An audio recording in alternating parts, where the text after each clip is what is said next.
So, hello everyone. Today we will see one of the most repeated polity topics in competitive examinations, that is fundamental rights versus directive principles of state policy. Now, let's break it down clearly in 90 seconds. So, what are fundamental rights? So, fundamental rights are from Article 12 to 35. You should remember this. 12 to 35 are the basic rights guaranteed to all the citizens of India. So, they protect individual freedom, equality, and dignity. And the biggest point is like they are justiciable. It means if your fundamental rights are violated, you can directly go to the Supreme Court under Article 32 or the High Court under Article 226. So that is the first and foremost point, that is, it is justiciable.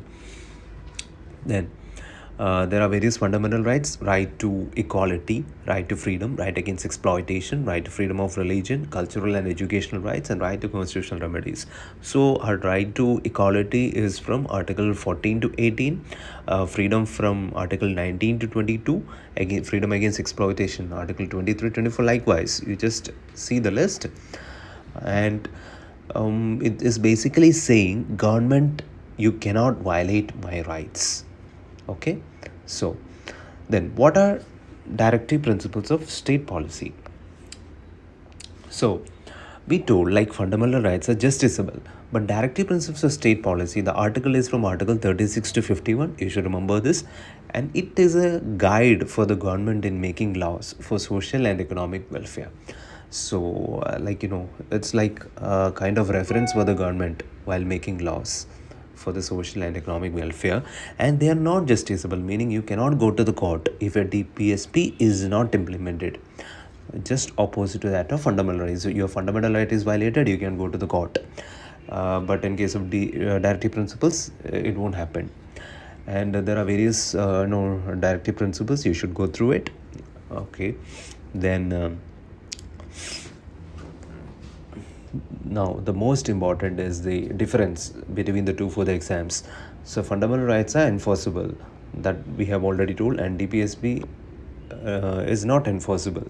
And fundamental rights protects individual liberty. Suppose freedom of expression, right to equality, these are the individual freedoms.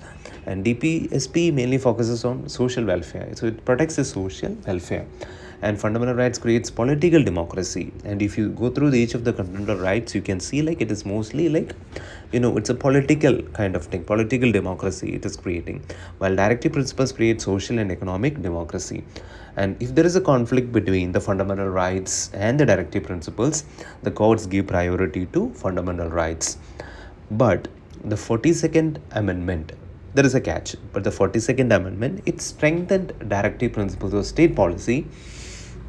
It allows the parliament to make laws implementing the directive principles of state policy, even if they restrict some fundamental rights except the basic structure.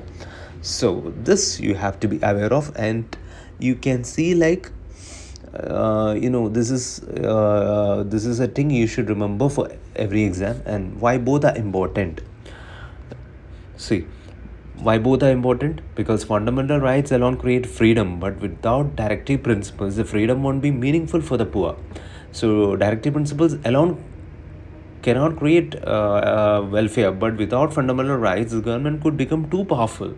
So together they form the core of India's constitutional philosophy. So fundamental rights is giving power to the people, and directive principles give direction to the government. So directive, like direction to the government. So, and this combination is repeatedly asked in UPSC, SSC, banking, and every major competitive exam. And follow for more daily